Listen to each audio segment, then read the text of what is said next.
Our next guest has $520 billion in assets under management. He has to steer every single one of those dollars through these choppy waters. Jonathan Beinner is the Chief Investment Officer and co-head of fixed income at Goldman Sachs Asset Management. Jonathan, good morning to you. Thanks for coming. Good morning, Erik. So somebody in your position has a choice to make every single day. Do I invest in interest rates or do I invest in credit? Effectively, the difference between government debt and, to a certain degree, corporate or consumer debt. What do you like right now? Well, look, I think when you look at the U.S. right now, I think interest rate risk is a tough thing to get excited about. Interest rates at the short end are essentially zero. You can go out to the 5-year part of the curve and get 1%. Not so exciting, but actually we think 1% is better than zero, and we don't see the Fed in play over the next several years. So that's not an unreasonable exposure to take. But to buy long-term government bonds at 3% just to us seems like a risk not necessarily worth taking. 3% on the 30-year, you're thinking? Yes. All right, but help us understand this, because the same argument was being made for the relative attractiveness of U.S. government debt back in July when the 10-year yield was at 3%. Didn't seem too appealing then. Well, between then and now, you could have made a lot of money on 10-year bonds. This is true.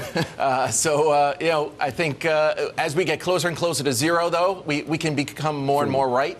But yeah, no, people have assumed, well, we've never seen these level of interest rates, so it looks like a sell. As we're saying, we don't necessarily think bonds are a bubble right now, but we do think if you're thinking about an overall portfolio, tilting more towards credit risk, particularly given the sell-off that we had in the August-September period, makes more sense. Okay, so if you're going to invest in credit, where do you invest in credit? Because in some places, it's not that easy. Well, that's true. Liquidity, as I know you've been talking about, liquidity is pretty rough right now. You can change your mind. You can construct a portfolio. You do have to have a little bit longer-term horizon. We like the credit markets really across the whole spectrum right now. We think the financial sector in the United States, and that's a big focus right there, makes some sense. You're getting some meaningful spread right there. And high-yield bonds. We think high-yield bonds at the higher end of the credit spectrum within high yield, so that would be single B and double B rated bonds. You're getting a lot of incremental yield, and we just don't see default rates picking up anytime soon. But what kind of a structural obstacle, say, does it pose to you when there really isn't much of a secondary market in size for corporate bonds? You want to go and buy a big chunk of, say, IBM, General Electric, it doesn't matter. It's tough to get. I mean, that's got to make it very difficult for you to perform for your clients, not to mention meet the bogey, right, the benchmarks that you're measured against. Well, look, I guess more than ever, you have to be right.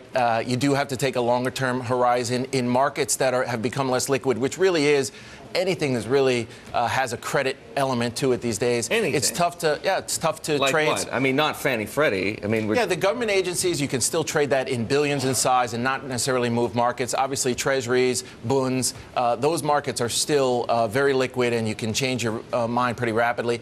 But really, once you get into the credit arena of corporate credit, securitized credit, non-government securitized credit, really up and down the credit spectrum, it's challenging, but it's not insurmountable, and you just need to do your credit work up front. What about money market funds? Earning effectively between 0, right, and a 1/4 percentage point. What's the value proposition for Goldman Sachs to even run these funds? And you've got, what, hundreds of billions of dollars in money market funds? We do. We run over... Because you've had to shave your fees close to 0 in some cases. In some cases, not all cases. We had the luxury of being mostly an institutional-focused fund family on the money market side, and so we didn't have really high fees to start with, so we haven't had to cut into them all that much.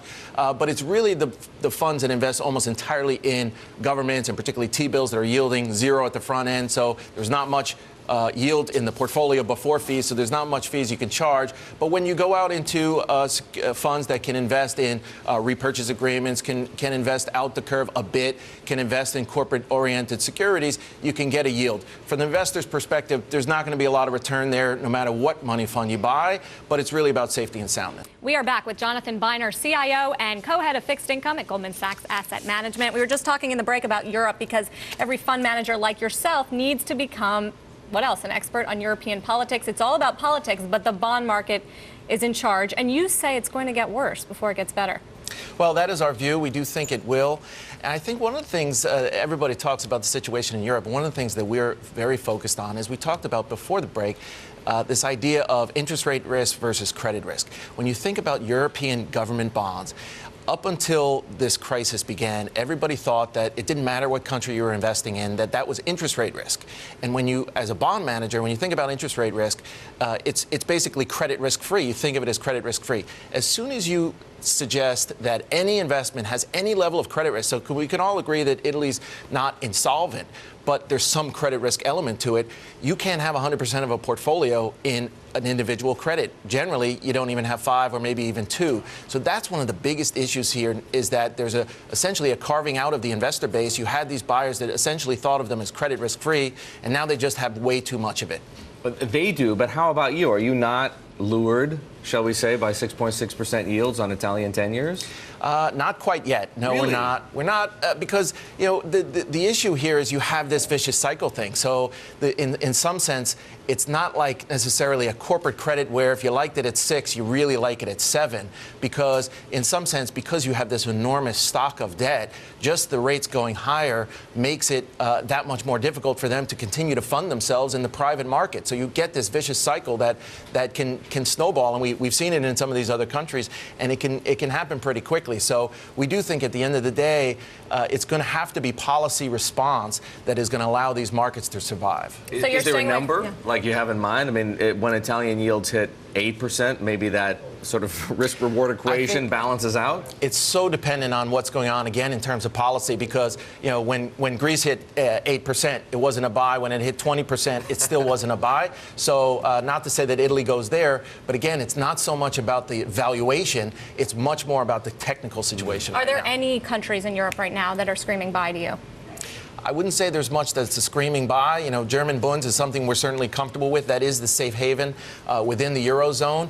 But rates obviously have come down so much there that it's hard to say it's a screaming buy. But to the extent we're buying sovereign debt, that's where it is. And then outside of the Eurozone, up in the Northern European area as well. You just mentioned that people made the mistake of thinking about countries like Italy as risk-free when they clearly have some credit risk. How long can you make that assumption about the Treasury market? Well, it's a great question.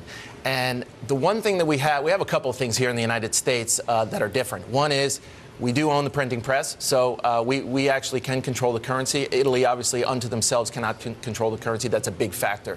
The other thing is, for at least for now and probably for the foreseeable future, we are the reserve currency of the world. So we have those are two really big factors that we have. But I would say that, you know, we have issues on the fiscal side. We're going to have to deal with that. But we don't see that as a credit event. We see that perhaps as an inflationary event in the long term. Looking at the U.S. and Europe, do you see a delinking here in the economies? Europe entering recession, the U.S. managing to stay okay? No question. We do think that there's a delinking. The linkages between the U.S. and Europe are actually quite slim. Europe trades a lot, but they trade a lot with themselves. They don't trade, you know, our exports to Europe are actually quite small percentage of our GDP. And it doesn't look like our financial system or our investor base has a huge exposure to Europe. So it's really the linkages are small. And we do think that that the U.S. economy can actually continue to plod away here while Europe is teetering on recession. Jonathan, good of you to come in this morning. We'd love to have you back. Jonathan Beinner, he is the Chief Investment Officer and co-head of fixed income at Goldman Sachs Asset Management, responsible for $520 billion.